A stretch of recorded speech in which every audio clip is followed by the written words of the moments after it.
Hai semuanya, ketemu lagi bareng Mihu di sini. Oh ya, kali ini Mihu akan membawakan alur cerita Donghua yang berjudul Battle Through the Heaven. Mihu mengingatkan sekali lagi ya bahwa konten ini full spoiler.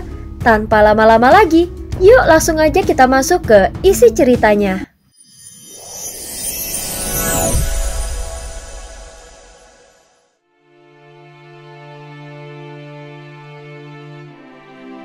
Melanjutkan dari kisah sebelumnya. Sebelumnya setelah memberikan tekanan kepada para penjaga, akhirnya Ding Yue datang dan menyambut Xiaoyan dengan akrab. Baik Lang Tian maupun Ding Yue, masing-masing memiliki hal yang mereka lakukan dan sedang berusaha keras untuk mencapainya. Xiaoyan merasa senang untuk melihat perkembangan mereka berdua. Bagaimanapun kultivasi bukanlah satu-satunya jalan. Tentu saja menemukan jalan yang paling sesuai dengan diri sendiri adalah yang terbaik. Pada saat ini Ding Yue membawa Xiaoyan untuk melihat hasil penelitiannya.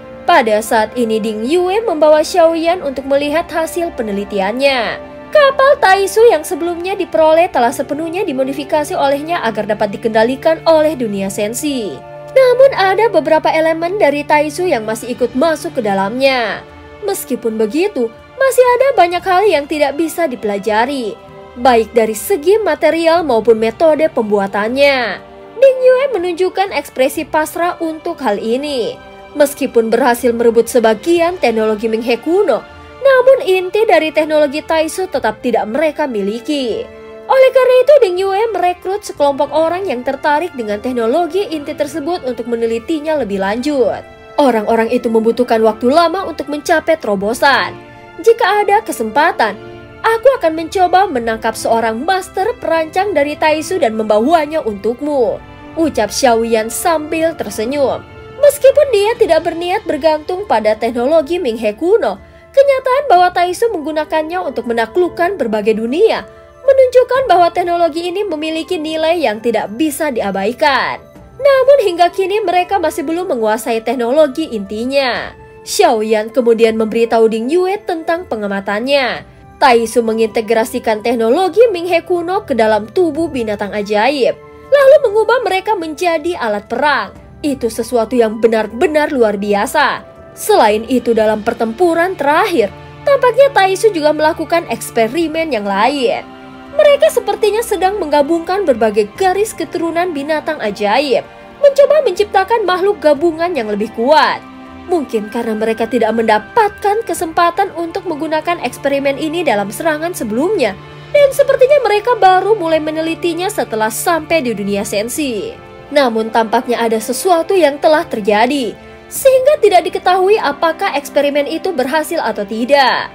Dalam proses pertempuran yang terjadi, banyak binatang ajaib yang muncul secara tidak wajar.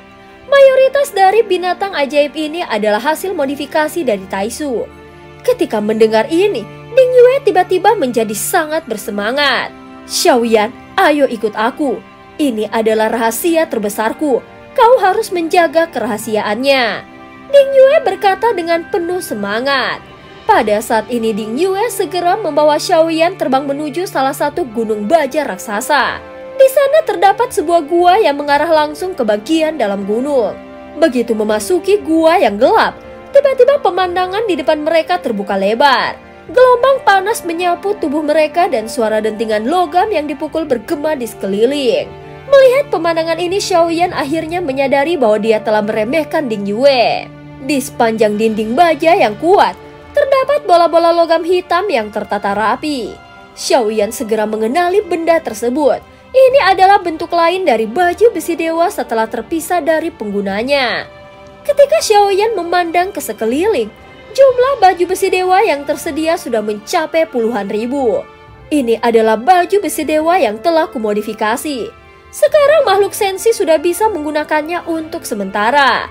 Karena dibuat di dunia sensi, aku menamainya armor dewa kuno, ucap Ding Yue segera menjelaskan dengan penuh semangat. Xiaoyan kemudian berjalan mendekat dan menyentuh salah satu batu logam hitam tersebut. Begitu jarinya menyentuhnya, bola itu segera menyebar seperti cairan dan merayap ke atas tubuhnya. Dalam hitungan detik seluruh tubuh Xiaoyan telah dilapisi oleh sebuah armor yang pas di badannya. Namun bagi para ahli sejati manfaatnya mungkin tidak terlalu besar. Dalam perang besar, mengenakan armor ini bukan hanya untuk perlindungan pribadi, tetapi juga untuk meningkatkan pertahanan secara kelompok. Sehingga hal ini dapat secara efektif mengurangi jumlah korban jiwa. Armor di tubuh Xiaoyan tidak lagi berwarna hitam seperti baju besi dewa biasa, melainkan berubah menjadi warna logam elit yang lebih gagah dan elegan. Dengan hanya menggerakkan pikirannya, armor itu segera melonggar kembali ke bentuk bola hitam seperti semula. Ayo ikut aku. Terlihat ruang di bawah tanah ini sangat luas menyerupai labirin dengan beberapa lapis. Di dalamnya banyak sekali sosok yang sibuk membantu dalam pembuatan lebih banyak armor dewa kuno.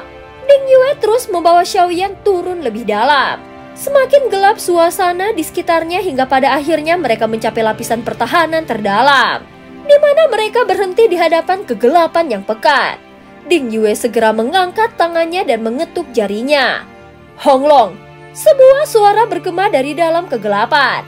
Dari suara itu, terdengar seolah-olah ada sesuatu yang sangat besar dan sedang bergerak melingkar di dalam bayangan. Saat mata Xiaoyan sudah bisa menyesuaikan diri dengan gelapnya tempat itu, dia akhirnya dapat melihat dengan jelas bahwa benda itu adalah sebuah naga. Namun naga itu tidak terbuat dari daging dan darah, melainkan sepenuhnya terbuat dari logam. Dia terus bergerak di dalam kegelapan, berputar dan mengelilingi sesuatu yang lebih besar. Setelah beberapa saat, barulah wujud aslinya terlihat sepenuhnya. Naga ini sepenuhnya terbuat dari logam, dengan struktur yang sangat kompleks. Gerakannya nyaris tanpa suara. Namun jelas ini bukan naga biasa. Bentuk lengannya menyerupai cakar seekor naga Zujiujin, tetapi ukurannya jauh lebih kecil dibandingkan tubuh asli dari Longyan. Meskipun begitu, penampilannya tetap sangat mengesankan. Hahaha, Xiaoyan, bagaimana menurutmu? Mirip kan? Ucap Ding Yue tersenyum bangga seolah-olah sedang menunggu pujian dari Xiaoyan. Berapa kali kau mengundang Longyan kemari sehingga bisa menduplikasi tubuh aslinya seperti ini? Sungguh luar biasa. Xiaoyan akhirnya tidak bisa menahan rasa kagumnya. Ding Yue memiliki keterampilan yang luar biasa. Jika dia benar-benar mendapatkan teknik teknologi inti dari Taisu, mungkin mereka bisa mengejar ketertinggalan. Namun Xiaoyan sadar bahwa apa yang mereka lihat dari Taisu saat ini mungkin hanya sebagian kecil dari kekuatannya. Bagaimanapun pasukan yang datang kali ini hanyalah pasukan pendahulu yang bertugas melakukan pengintaian. Taisu mungkin tidak menyangka kalau akan kehilangan salah satu boneka klan Yuanzhen dan fragmen jiwa dalam pertempuran ini. Tetapi kehilangan fragmen jiwa tidak akan terdampak terlalu besar. Tanpa tubuh utama, aku tidak bisa mengendalikannya sepenuhnya. Xiaoyan merenung sambil menatap naga yang berlapis logam itu. Jadi ini bukan sekedar naga biasa. Setelah beberapa saat, Xiaoyan segera bertanya. Tentu saja bukan. Ini adalah armor yang secara khusus kubuat untuk Longyan. Ding Yue segera menjelaskan, dia juga tampak penuh kepercayaan diri dengan hasil karyanya. Aku telah melebur ribuan baju besi dewa yang rusak untuk menciptakan ini. Tetapi bahan yang ada masih belum cukup. Jadi proses pembuatannya belum selesai. Setelah nanti rampung dan Longyan mengenakannya, bahkan jika dia berubah ke bentuk aslinya, armor ini tetap bisa menutupi seluruh tubuhnya. Mendengar ini, Xiaoyan segera mengangkat alisnya. Dia tidak menyangka Ding Yue benar-benar membuat armor khusus untuk Longyan. Sepertinya masih banyak potensi pengembangan. Jika dimaksilkan, kekuatan tempur Longyan pasti akan meningkat besar. Ding Yue, mana milikku? Xiaoyan langsung mengangguk puas dan berkata. Mendengar ini, Ding Yue terdiam sesaat kemudian tersenyum pahit. Dengan kekuatanmu sekarang, bahan yang kupunya tidak cukup untuk membuat armor yang bisa menembus batas kekuatan keabadian para dewa. Mendengar kata-katanya, Xiaoyan segera tersenyum tipis. Tentu saja aku hanya bercanda. Aku memiliki satu set baju besi dewa yang dipakai oleh keabadian para dewa Taisu. Mungkin ini cocok untuk bahan penelitianmu, ucap Xiaoyan. Kemudian dia menggerakkan pikirannya dan satu set baju besi dewa muncul di hadapannya. Baju besi dewa itu dibuat sesuai dengan kebutuhan dan dengan tingkat kekuatan yang tidak perlu diragukan lagi. Itu jelas jauh lebih unggul dibandingkan dengan baju besi dewa biasa. Namun sekarang setelah kekuatan avatar Yuanzhen-nya meningkat, armor ini sudah tidak lagi terlalu diperlukannya. Makanya dia berpikir untuk memberikan baju besi dewa tersebut kepada Ding Yue agar dia bisa menganalisis dan meneliti cara pembuatannya. Saat melihat baju besi dewa ini, mata Ding Yue langsung berbinar penuh kekaguman. Wah, armor ini luar biasa. Materialnya tidak seperti bahan biasa, bahkan mungkin lebih baik dari bahan standar yang digunakan untuk baju besi dewa. Setiap pola ukiran di permukaan armor ini terlihat lebih halus, memberikan kesan sempurna yang sulit ditandingi. Ding Yue, untuk sementara aku akan menyerahkannya kepadamu untuk dipelajari, ucap Xiaoyan sambil menyerahkan benda itu kepada Ding Yue. Tidak, lebih baik jika benda ini tetap bersamamu.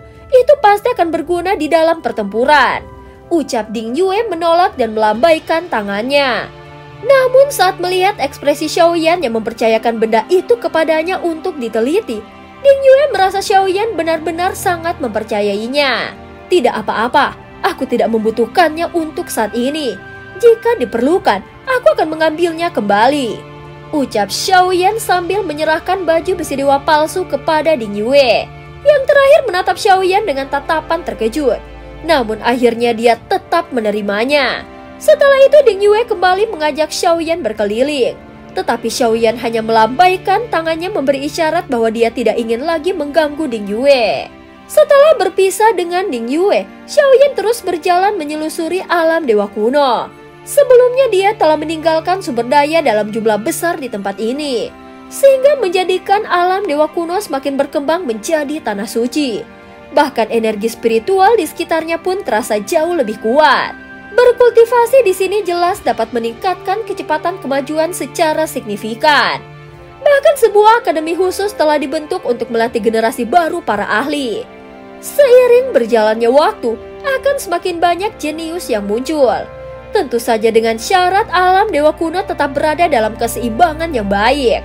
Untungnya dengan adanya ratu sebagai pemimpin, maka tidak perlu terlalu mengkhawatirkan hal ini. Saat Xiaoyan berjalan santai, tiba-tiba Ye Beijing muncul entah dari mana. Hei, mau pergi kemana dirimu? Xiaoyan hanya mengabaikannya karena penampilannya saat ini sangat aneh.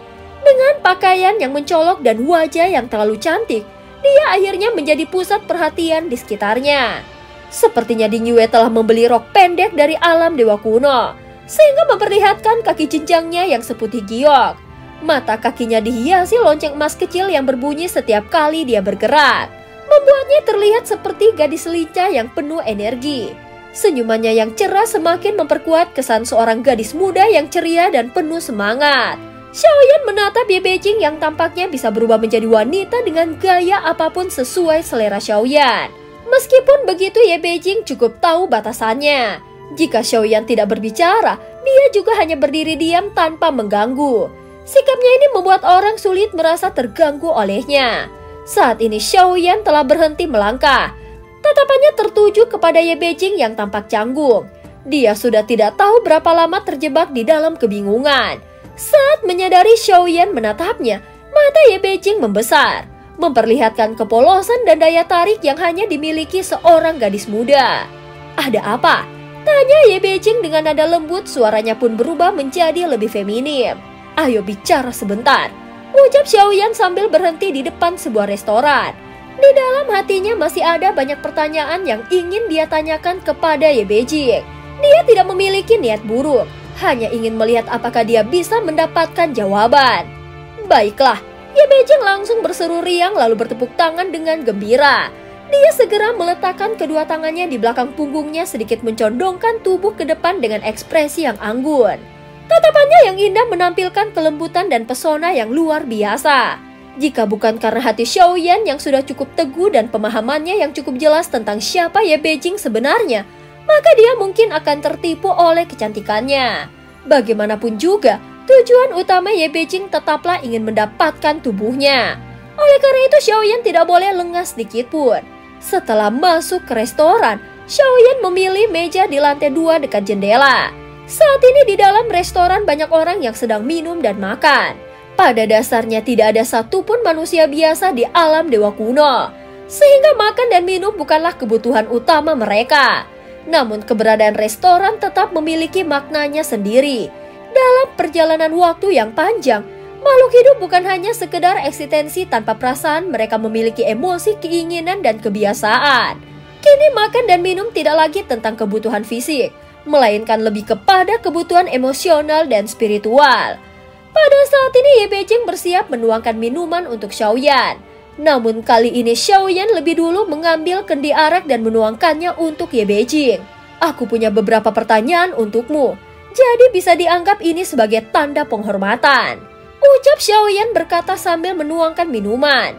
Dengan gerakan santai, ruang di sekitar mereka seketika menjadi tenang, menciptakan isolasi dari dunia luar, sehingga tidak ada yang bisa mendengarkan percakapan mereka dan memberikan suasana yang sangat pribadi. Pada saat yang sama Ye Beijing menatap Xiaoyan dengan sorot mata yang sedikit berubah, seolah senang karena Xiaoyan menunjukkan perhatian kepadanya. Baiklah, mari kita mulai dengan pertanyaan pertama. Ini masih tentang sang pemusnah. Kau sepertinya tidak terlalu peduli dengan mereka, tetapi aku ingin tahu lebih banyak. Topeng dengan 3 mata yang kau lihat, bisakah kau menceritakan sedikit tentang itu? Tanya Xiaoyan dengan rasa ingin tahu. Apa? Kau ternyata mendengarkan percakapanku dengan wanita itu secara diam-diam? Ye Beijing langsung terkejut dan melompat dari tempat duduknya. Xiaoyan tidak menyangkalnya, dia hanya meneguk araknya tanpa ekspresi, menunjukkan sikap yang santai. Dasar menyebalkan, tetapi karena aku menyukaimu, akan kubiarkan kali ini. Kalau orang lainnya melakukannya, aku akan membunuhnya, ucap Ye Beijing langsung menggerakkan jarinya ke lehernya menirukan gerakan menggorok. Namun karena wajahnya yang terlihat masih muda dan polos, gerakannya justru terlihat seperti anak kecil yang bertingkah manja. Sebenarnya aku memang mengenal salah satu dari sang pemusnah yang memiliki 3 mata itu, ucap Ye Beijing sambil menatap Xiaoyan dengan serius. Saat ini tangan Xiaoyan yang memegang kendi arak masih tetap stabil. Wajahnya pun tetap datar dan tidak menunjukkan emosi apapun. Melihat ini, Ye Beijing segera mengangkat alisnya. Jadi kau sama sekali tidak tahu tentang sang pemusnah? Baiklah, kalau begitu aku akan memberitahumu tentang sang pemusnah apa yang ku tahu. Mengenai sang pemusnah, aku belum pernah melihat mereka bertarung secara langsung. Saat sang pemusnah menyerangmu, itu adalah pertama kalinya aku melihat mereka turun tangan. Biasanya mereka lebih suka bermain di balik layar, memanipulasi segalanya tanpa perlu menunjukkan diri. Sejauh yang ku tahu, situasi yang kau alami adalah pengecualian yang sangat langka, ucap Ye Beijing sambil meneguk araknya. Matanya tampak berkilat putih penuh misteri, suaranya pun diturunkan agar lebih tenang. Jadi kau juga sering menjadi korban permainan mereka, ucap Xiaoyan bertanya sambil menatapnya dengan penuh arti. Dari informasi yang didapatkannya, sekarang dia mulai memahami pola mereka. Orang yang mengenakan topeng misterius itu jelas bukan muncul karena kebetulan. Bahkan sejak dirinya masuk ke dalam pertemuan sang pemusnah, seolah-olah semuanya sudah diatur dari awal. Apakah benar orang bertopeng 3 mata itu hanya ingin mempermainkannya? Tetapi untuk apa mempertaruhkan nyawa hanya demi bermain-main dengannya? Tentu saja tidak, jawab Ye Beijing dengan nada yang kesal. Mendengar jawabannya, Xiaoyan mengangguk pelan sambil menatap Ye Beijing dengan lebih serius. Jadi apa ada cara untuk menghindari permainan mereka? Xiaoyan melanjutkan pertanyaannya lagi. Itu rahasia, tetapi karena aku menyukaimu, baiklah, aku akan memberitahumu. Ye Beijing tersenyum misterius, tetapi Xiaoyan hanya menatapnya dengan datar. Dia merasa tidak akan mendapatkan solusi yang benar-benar bermanfaat darinya. Dengar, jika kau ingin menghindari permainan mereka, maka akan ada satu metode yang pasti berhasil, ucap Ye Beijing sambil mengangkat satu jari dengan penuh percaya diri. Permainan mereka selalu membutuhkan satu hal, yaitu media. Entah itu seseorang atau suatu kejadian, yang harus kau lakukan hanyalah jangan pedulikan mereka. Apapun yang terjadi, anggap saja itu bukanlah masalah besar. Selama kau masih hidup, semuanya akan baik-baik saja. Dengan begitu permainan mereka akan menjadi sia-sia. Ye Beijing menatap Xiaoyan dengan penuh kebanggaan, seolah baru saja menemukan keberadaan tertinggi. Tujuan mereka adalah membuatmu bereaksi. Jika kau tidak marah, tidak terganggu, dan tidak memberi mereka perhatian, maka permainan mereka akan gagal. Mereka ingin kau terpancing, tetapi jika kau tidak terpancing, maka mereka akan kehilangan kendali. Ye Beijing mengangkat bahunya dan tersenyum penuh keyakinan. Dengan kata lain, Jika kau mengabaikan mereka, maka mereka tidak bisa berbuat apa-apa. Pada saat ini Ye Beijing benar-benar terlihat seolah-olah kecerdasannya telah melampaui sang Ratu Sensi. Jelas dia mengungkapkan hal ini kepada Xiaoyan dengan gaya sombongnya. Dan cerita pun berakhir. Terima kasih udah dengerin Mihu dari awal sampai akhir ya. Jangan lupa untuk like, comment, and subscribe. Sampai jumpa.